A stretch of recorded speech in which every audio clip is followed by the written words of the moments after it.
Dinas Sosial Kabupaten Bogor gelar peningkatan kemampuan fasilitator Pusat Kesejahteraan Sosial tingkat desa atau kelurahan Kabupaten Bogor. Kegiatan ini bertujuan untuk meningkatkan kemampuan Pusat Kesejahteraan Sosial dengan sistem layanan rujukan terpadu untuk lebih memahami tugas pokok dan fungsinya dalam menangani dan melayani pemerlu. Pelayanan kesejahteraan sosial. Pemberdayaan sosial, perlindungan dan jaminan sosial adalah masalah sosial. Nah, tadi sudah ada dalam set Pak Anjay. Ada berapa masalah sosial Pak Ibu? 20? Oke, kita simak dulu. 26 ternyata kalau kita kategorisasi Pak Ibu, itu menjadi ini Pak Ibu. Ada masalah kemiskinan, ada masalah kecacatan, ada masalah ketunaan, ada masalah keterantaran, korban bencana, dan kekerasan. Kegiatan hari ini merupakan kegiatan peningkatan kemampuan fasilitator Puskesos SLRT Desa Kelurahan yang ada di Kabupaten Bogor. Hari ini kita kumpulkan semua fasilitator dalam rangka meningkatkan kapasitas mereka untuk meningkatkan pelayanan di bidang sosial. Nah, kita tahu sekarang ini yang sudah terbentuk Puskesos ada 324. Nah, targetnya di tahun ini kita bentuk lagi 111, sehingga 2023 semua desa sudah punya fasilitator. Dan dengan terbentuknya Puskesos di semua desa, ini akan mengoptimalkan bagaimana pelayanan terhadap masyarakat, terutama di bidang kesejahteraan sosial. Saya kira itu mungkin yang bisa disampaikan, dan kita berharap juga sebetulnya peran kepala desa nih untuk bisa mendukung Puskesos, karena Puskesos berada di desa.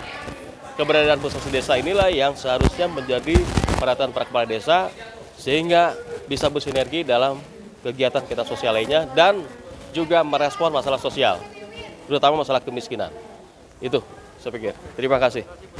Puji Dwi Antono sebagai praktisi sistem layanan dan rujukan terpadu. Puji Dwi Antono. Betul, iya.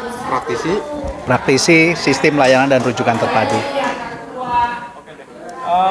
Dulu dasarnya apa Pak untuk membentuk Puskesos ini Pak?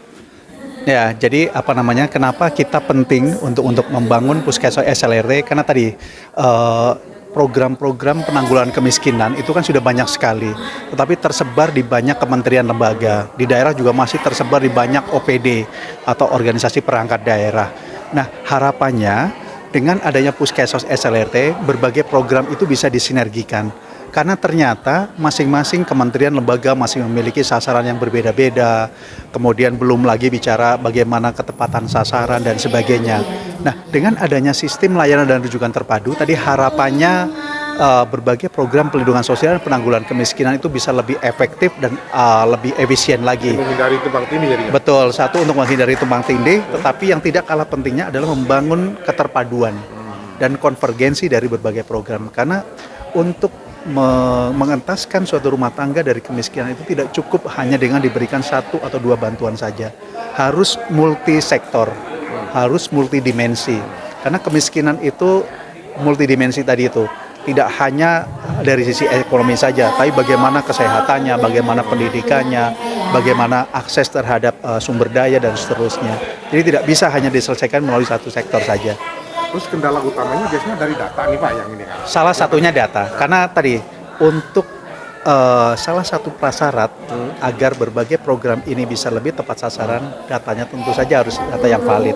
Datanya harus data yang benar-benar bisa akuntabel, sesuai dengan kondisi di lapangan. Nah, ini yang jauh siapa Pak? Data itu BPS, ada BPS katanya. Betul. Jadi kalau berdasarkan undang-undangnya, kalau terkait dengan data tadi, data terpadu kesejahteraan sosial yang menjadi basis berbagai program pelindungan sosial dan penanggulangan kemiskinan, itu tanggung jawabnya ada di Kementerian Sosial. Meskipun yang mengumpulkan dulu awalnya adalah BPS. Karena kan data ini data mikro, data by name by address yang mencakup siapa sih sebenarnya rumah tangga yang berada pada kondisi 40% terbawah yang berhak untuk mendapatkan berbagai program dan layanan tadi itu. Nah, jadi pengelolanya itu ada di Kementerian Sosial, betul.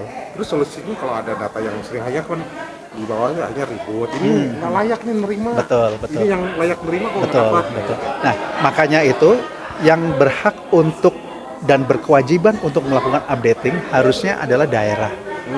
Melalui dinas sosial, kemudian perpanjangannya ada di tingkat desa kelurahan. Karena mereka lah yang tahu persis sebenarnya. Siapa sih yang layak, siapa yang tidak layak, oh siapa sih yang kondisinya memang benar-benar membutuhkan, siapa yang tidak. Itu sebenarnya di tingkat desa kelurahan itu yang tahu Jadi daerah persis. tuh nggak boleh lepas tangan, Pak. Tidak boleh lepas tangan. Makanya ketika pelaksanaan pemutakhiran itu justru usulannya harusnya dari daerah. Kementerian Sosial sebagai pengelola data itu tinggal menetapkan saja berdasarkan usulan dari daerah. Bukan top down, tapi bottom up. Ya. Betul, karena sekarang polanya sudah bottom up. Jadi data dari daerah yang sudah update kemudian diserahkan ke Kementerian Sosial tinggal menetapkan saja seharusnya Terus seperti apa itu. kalau peran fasilitator itu seperti apa sih, Pak? Nah, fasilitator kan tadi konsepnya dengan adanya Puskesmas SLRT di mana di dalamnya ada fasilitator. Yang pertama adalah mendekatkan layanan. Yang kedua, memudahkan layanan. Nah, dengan keberadaan fasilitator yang ada di tingkat desa kelurahan, itu harusnya berbagai layanan itu lebih dekat ke masyarakat. Sehingga masyarakat tidak perlu lagi misalkan kalau saya merasa saya tidak membutuhkan saya merasa saya tidak mendapatkan program atau layanan padahal saya harusnya berhak. Dia tinggal datang ke puskesmas atau ke fasilitator yang ada di tingkat desa. Berarti kan semakin dekat dia terhadap Mereka berhak layanan. mengajukan data apa baharuan nih? Berhak. Misalnya Di dalam undang-undangnya itu tertulis di sana. Kalau misalnya ada warga yang merasa miskin atau kondisinya memang tidak lebih baik daripada yang lain dan dia tidak masuk dalam data, dia berhak untuk mengajukan diri, mengusulkan. Tetapi sekali lagi, daerah itu hanya berhak untuk mengusulkan. Keputusannya tetap ada di tingkat pusat. Karena kan harusnya dilakukan pemeringkatan. Apakah memang dia eligible nggak? Dia layak nggak untuk masuk ke dalam data terpadu itu?